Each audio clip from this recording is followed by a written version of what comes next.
그의 단단한 가슴에 손이 닿았을 때 저는 완전히 얼어붙었어요. 남자의 몸이 이렇게 단단했나 싶었거든요. 순간 온몸에 전기가 흐르는 것 같았어요. 이런 떨림을 느낄 줄 몰랐는데. 하지만 그 순간에 이르기까지는 참 우연한 일들이 많았어요. 새벽 3시쯤이었을까요? 갑자기 눈이 떠졌어요. 윗집에서 이상한 소리가 들려왔거든요. 으흠, 아, 낮고 간헐적인 신음 같은 소리. 처음엔 그냥 무시하려고 했는데 계속 반복되니까 신경이 쓰이더라고요. 혹시 아픈 건 아닐까? 아니면 다른 이유일까? 55세 된 제가 이런 상상을 하고 있다니. 얼굴이 뜨거워졌어요. 저는 박은정이에요. 10년 전 이혼하고 지금까지 혼자 살고 있어요. 큰딸은 대학교 4학년, 작은 아들은 직장인이 되어 거의 독립한 상태예요. 이제 정말 혼자만의 시간이 많아졌죠. 그런데 그날 밤은 뭔가 달랐어요. 윗집 소리 때문에 잠이 오지 않았거든요. 다음날 아침 베란다에 나갔더니 천장에서 물이 뚝뚝 떨어지고 있었어요. 윗집에서 물이 새는 것 같았어요. 평소 같으면 관리사무소에 신고했을 텐데 왠지 직접 올라가고 싶었어요. 어젯밤 그 소리의 정체도 궁금했고요.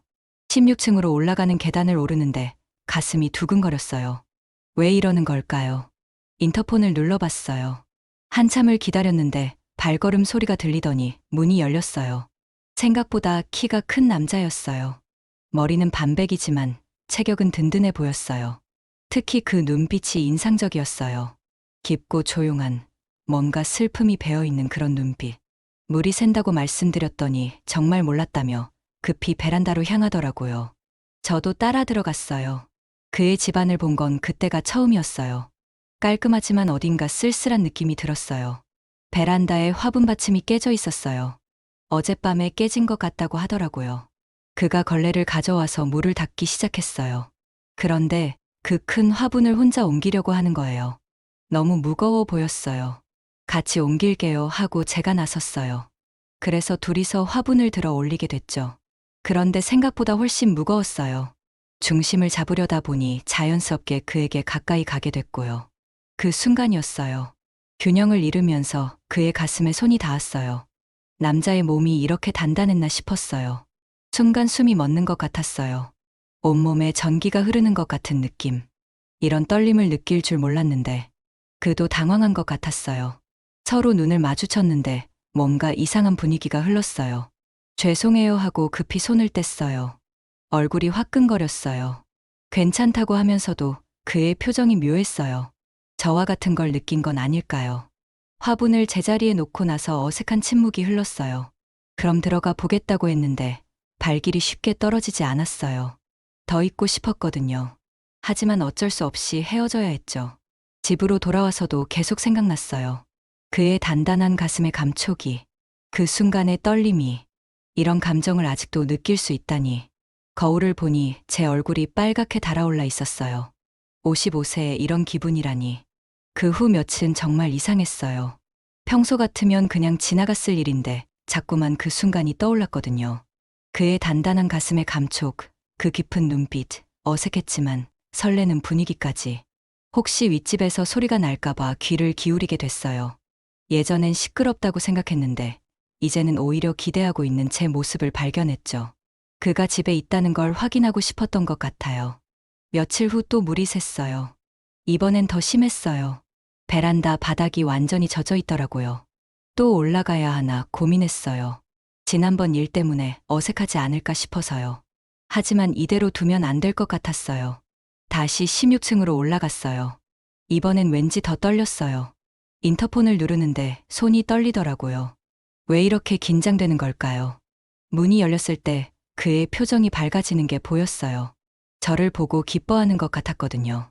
또 물이 샌다고 말씀드렸더니 이번엔 정말 미안해하면서 급히 확인해 보더라고요. 베란다에 가보니 화분이 또 넘어져 있었어요. 받침을 새로 갈아야 할 것 같다고 하더라고요. 이번엔 제가 먼저 도와드린다고 나섰어요. 지난번처럼 둘이서 화분을 옮기게 됐죠. 그런데 또 같은 일이 일어났어요. 화분이 생각보다 무거워서 중심을 잃게 됐고 자연스럽게 그에게 기대게 됐어요. 이번엔 더 가까웠어요. 그의 어깨에 제 머리가 닿을 정도로요. 그의 체온이 느껴졌어요. 남자 특유의 그 따뜻하고 든든한 느낌. 남자의 어깨가 이렇게 넓었나 싶었어요. 순간 안전하다는 느낌이 들었어요. 오랫동안 잊고 있던 그런 안정감이었어요. 그도 이번엔 저를 피하지 않았어요. 오히려 제가 넘어지지 않도록 팔로 받쳐주더라고요. 그 순간 서로 눈을 마주쳤어요. 이번엔 더 오래 바라봤어요. 뭔가 말하고 싶어 하는 것 같았는데 쉽게 입을 열지 못하더라고요. 저도 마찬가지였어요. 이런 감정이 뭔지 확실하지 않았거든요. 화분을 제자리에 놓고 나서 또 어색한 침묵이 흘렀어요. 하지만 이번엔 지난번과 달랐어요. 좀 더 편안한 느낌이었어요. 차라도 한 잔 드시겠냐고 그가 먼저 제안했어요. 깜짝 놀랐어요. 예상하지 못한 제안이었거든요. 괜찮다고 했는데 정말 괜찮다며 부엌으로 향하더라고요. 그의 부엌도 깔끔했어요. 혼자 사는 남자치고는 정리가 잘 되어 있었어요. 커피를 내려주면서 말씀드릴 게 있다고 하더라고요. 뭔지 궁금했어요. 커피 향이 은은하게 퍼지는 가운데 그가 조심스럽게 입을 열었어요. 실은 저도 혼자 산지 오래됐다고 하더라고요. 아내를 3년 전에 먼저 보냈다고요. 그래서 이 집도 너무 크고 조용해서 가끔 외롭다고 털어놓았어요. 그 말을 들으니 마음이 아팠어요. 저와 비슷한 상황이었구나 싶었어요. 혼자 사는 외로움을 아는 사람끼리의 공감이랄까요. 그리고는 지난번에 물이 샐 때 도와주셔서 고마웠다고 하더라고요. 오랜만에 누군가와 이야기할 수 있어서 좋았다고요. 저도 그런 마음이었다고 말했어요. 정말 오랜만에 편안한 사람을 만난 것 같다고요. 서로 조심스럽게 마음을 열어가고 있었어요. 그런데 갑자기 그가 미안한 표정을 지으며 말했어요. 어젯밤에 허리가 너무 아파서 신음소리를 냈는데 혹시 들리지 않았냐고요. 순간 얼굴이 뜨거워졌어요. 그 소리가 바로 그거였구나. 제가 온갖 상상을 했던 그 신음소리가 그냥 아픈 소리였다니. 괜찮다고 했는데 정말 부끄러워하더라고요. 나이가 들어서 여기저기 아픈데 특히 허리가 안 좋다고요. 그래서 제가 물어봤어요. 병원에는 다녀보셨냐고요. 다녀봤는데 디스크 초기 단계라고 하더라고요. 무거운 걸 들거나 무리하면 아프다고요. 그럼 혼자서 화분 같은 무거운 걸 옮기시면 안 되는데 하고 걱정했어요. 그러면서 자연스럽게 서로의 건강 얘기, 나이 들어가는 얘기를 하게 됐어요. 58세라고 하더라고요. 저보다 3살 위였어요. 이름도 그때 알게 됐어요. 최준호라고 하더라고요. 시간이 어떻게 흘렀는지 모르겠더라고요. 정말 오랜만에 이렇게 편안하게 대화해봤어요. 해가 지고 있었어요. 이제 가봐야겠다고 했는데 준호 씨가 아쉬워하는 것 같았어요. 앞으로도 이렇게 가끔 차 한잔하면 어떻겠냐고 제안하더라고요.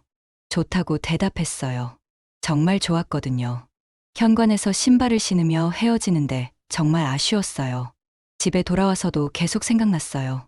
준호 씨의 따뜻한 목소리, 외로움을 아는 사람끼리의 그런 공감, 그리고 무엇보다 편안했던 시간. 이런 감정이 사랑일까요? 55세에 느끼는 이런 마음이 말이에요. 그날 밤부터 윗집 소리가 다르게 들렸어요. 이제는 그가 아파서 내는 소리라는 걸 아니까 걱정이 됐어요. 괜찮은지 확인하고 싶었지만 매번 올라갈 수도 없고요. 며칠 후 마트에서 우연히 마주쳤어요. 장바구니가 무거워 보였는데 허리는 괜찮냐고 물어봤어요. 그날은 괜찮다고 하면서도 조심스럽게 걷고 있더라고요. 혹시 시간 되시면 제가 무거운 거 좀 들어드릴까요? 하고 제안했어요. 고맙다고 하면서 함께 집까지 오게 됐어요. 엘리베이터 안에서 서 있는데 또 그 묘한 분위기가 흘렸어요. 좁은 공간에 둘만 있으니까 더 의식이 됐어요.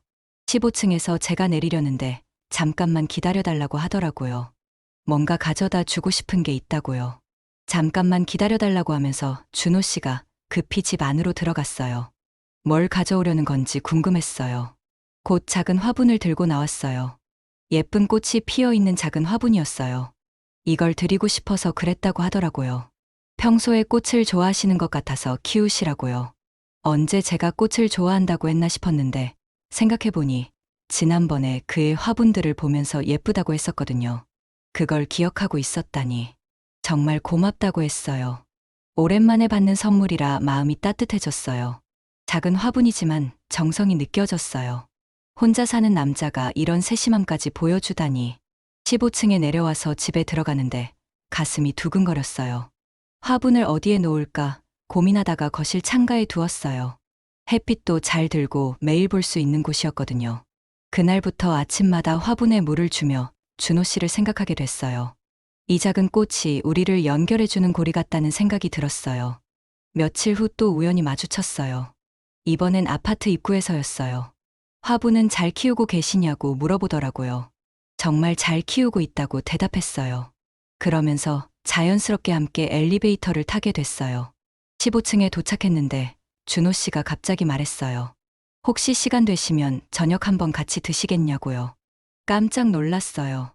이제 정식으로 만나자는 제안이었거든요. 좋다고 대답했어요. 정말 좋았어요. 그래서 그 주말에 처음으로 정식 식사를 하게 됐어요. 아파트 근처 조용한 한식당에서요. 마주 앉아 식사를 하는데 이상한 기분이었어요. 데이트라고 하기엔 나이가 많고 그냥 식사라고 하기엔 뭔가 다른 감정이 흐르고 있었거든요. 준호 씨가 먼저 말을 꺼냈어요. 솔직히 말하면 은정 씨가 정말 좋아졌다고요. 저도 그렇다고 대답했어요. 이런 감정을 느낄 줄 몰랐다고요. 55세와 58세에 이런 마음을 갖게 될 줄 누가 알았겠어요. 하지만 조심스럽기도 했어요. 이 나이에 새로운 관계를 시작하는 게 맞는 건지, 아이들은 뭐라고 할지, 주변 시선은 어떨지. 준호 씨도 같은 고민을 하고 있었어요. 하지만 이런 감정을 무시하고 살기엔 인생이 아깝다고 하더라고요. 천천히 가보자고 했어요. 서두르지 말고 자연스럽게요. 그렇게 저희는 조심스럽지만 설레는 관계를 시작하게 됐어요. 주말마다 함께 산책을 하고 가끔 차를 마시며 이야기를 나누고 서로의 외로움을 달래주는 그런 관계였어요. 윗집 소리도 이제는 완전히 달라졌어요. 그가 집에 있다는 안정감을 주는 소리로 바뀌었거든요. 한 달쯤 지났을까요? 어느 날 준호 씨가 제안했어요. 함께 작은 여행을 가보자고요. 1박 2일 정도 가까운 바다로 말이에요. 55세의 남자와 여행이라니. 설레면서도 떨렸어요. 하지만 거절하고 싶지 않았어요. 그렇게 저희의 새로운 시작이 한 단계 더 발전하게 됐어요. 여행 가는 날이 왔어요. 정말 오랜만에 느끼는 설렘이었어요. 가방을 싸면서도 계속 떨렸어요.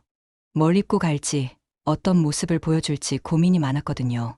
준호 씨가 차로 데리러 왔어요. 운전하는 모습도 멋있어 보였어요. 차 안에서는 처음엔 어색했지만 곧 자연스러워졌어요. 바다가 보이는 작은 펜션에 도착했어요. 방은 따로 잡았지만 그래도 함께 여행한다는 것만으로도 가슴이 두근거렸어요. 첫날 저녁, 바닷가를 함께 걸었어요. 해가 지는 모습이 정말 아름다웠어요. 언제 마지막으로 이렇게 로맨틱한 풍경을 봤을까요? 준호 씨가 제 손을 살짝 잡았어요. 처음 잡아보는 손이었는데 따뜻하고 든든했어요. 남자의 손이 이렇게 포근할 줄 몰랐어요. 그날 밤 펜션 테라스에서 차를 마시며 이야기를 나눴어요. 서로의 과거, 상처, 그리고 지금의 마음까지 솔직하게 털어놓았어요. 준호 씨가 말했어요. 아내를 잃고 나서 다시는 누군가를 사랑할 수 없을 거라고 생각했다고요. 그런데 저를 만나고 나서 마음이 달라졌다고요. 저도 그런 마음이었다고 말했어요. 이혼 후 10년 동안 혼자 사는 게 편하다고 생각했는데 이제는 누군가와 함께하고 싶다고요. 밤이 깊어갔지만 헤어지기 싫었어요. 이런 마음을 나눌 수 있는 사람이 있다는 게 너무 감사했어요. 다음 날 아침 함께 산책을 했어요. 준호 씨의 허리가 괜찮은지 걱정했는데 오늘은 괜찮다고 하더라고요. 바다 공기가 좋아서 그런가 봐요. 카페에서 브런치를 먹으며 미래 얘기를 했어요. 아직 확실한 건 아니지만 계속 이렇게 만나고 싶다고 서로 말했어요. 그런데 카페에서 나오는데 준호 씨가 갑자기 제 허리에 팔을 둘렀어요. 자연스럽게 저를 보호하듯이요. 그 순간 정말 행복했어요. 남자의 품이 이렇게 따뜻하고 안전할 줄 몰랐어요. 오랫동안 잊고 있던 그런 느낌이었어요. 펜션으로 돌아가는 길에 준호 씨가 조심스럽게 말했어요. 앞으로 더 가까워져도 괜찮을지 물어보더라고요. 저도 그런 마음이라고 대답했어요. 이제 더 이상 혼자가 아니라는 생각이 들었어요. 여행 마지막 날 저녁, 펜션 방에서 함께 시간을 보냈어요. 처음엔 어색했지만 서로 배려하며 조심스럽게 가까워졌어요. 준호 씨의 따뜻한 체온을 느끼며 이런 행복이 55세에도 가능하다는 걸 깨달았어요. 사랑에는 정말 나이가 없구나 싶었어요. 그날 밤 그의 품에 안겨 잠들었어요. 오랜만에 느끼는 평안함이었어요. 여행에서 돌아온 후 모든 게 달라졌어요. 이제 저희는 정말 연인이 됐다고 할 수 있었어요. 아파트에서도 자연스럽게 오가며 지내게 됐어요. 윗집 소리는 이제 완전히 다른 의미가 됐죠. 그가 집에 있다는 안정감을 주는 소리, 제가 혼자가 아니라는 걸 알려주는 소리로요. 아이들에게도 조심스럽게 말했어요. 처음엔 걱정하더라고요. 엄마가 55세에 무슨 연애냐면서요. 하지만 제가 행복해하는 모습을 보더니 점차 이해해주기 시작했어요. 준호 씨를 소개해주고 싶다고 했더니 큰딸이 먼저 만나보고 싶다고 하더라고요. 그래서 조심스럽게 식사 자리를 마련했어요. 다행히 첫인상이 좋았어요. 정중하고 성실해 보인다고 하더라고요. 무엇보다 엄마를 잘 챙겨주는 것 같다며 안심한다고 했어요. 작은 아들도 마찬가지였어요. 처음엔 어색해했지만 준호 씨가 먼저 다가가서 편안하게 해주더라고요. 이제 일주일에 서너 번은 함께 시간을 보내게 됐어요. 때로는 그의 집에서, 때로는 제 집에서 저녁을 함께해요. 요리를 함께하는 것도 즐거워요. 준호 씨는 의외로 요리를 잘하더라고요. 혼자 살면서 익힌 솜씨라고 하는데 저보다 나을 때도 있어요. 함께 마트를 가는 것도 일상이 됐어요. 예전엔 혼자 장 보는 게 쓸쓸했는데 이제는 함께 고르고 계획하는 재미가 있어요. 준호 씨의 허리도 많이 좋아졌어요. 꾸준히 운동하고 제가 챙겨드리니까 예전보다 훨씬 나아졌다고 해요. 새벽에 신음소리도 이제는 거의 들리지 않아요. 가끔 함께 영화를 보거나 전시회를 가기도 해요. 55세와 58세의 데이트가 이렇게 설렐 줄 몰랐어요. 준호 씨가 어느 날 말했어요. 정식으로 함께 살면 어떻겠냐고요. 깜짝 놀랐어요. 아직 그런 생각까지는 못 해봤거든요. 하지만 나쁘지 않았어요. 오히려 기대됐어요. 매일 함께 일어나고 함께 잠들 수 있다니. 천천히 생각해보기로 했어요. 서두를 필요는 없으니까요. 지금도 행복해요. 55세에 이런 사랑을 만날 줄 누가 알았겠어요. 처음 윗집에서 들린 그 신음소리 때문에 올라갔던 게 이런 결과로 이어질 줄이야. 사람의 인생은 정말 모르는 것 같아요. 언제 어디서 어떤 만남이 기다리고 있는지 말이에요. 지금 저는 매일이 감사해요. 혼자가 아니라는 것, 누군가 저를 아끼고 사랑해준다는 것, 저도 누군가를 사랑할 수 있다는 것. 55세의 새로운 시작. 늦었다고 생각했는데 전혀 늦지 않았어요. 오히려 이제야 진짜 사랑이 뭔지 알게 된 것 같아요. 준호 씨와 함께하는 미래가 기대돼요. 남은 인생을 혼자가 아닌 둘이서 함께 만들어가는 거예요. 사랑에는 정말 나이가 없나 봐요.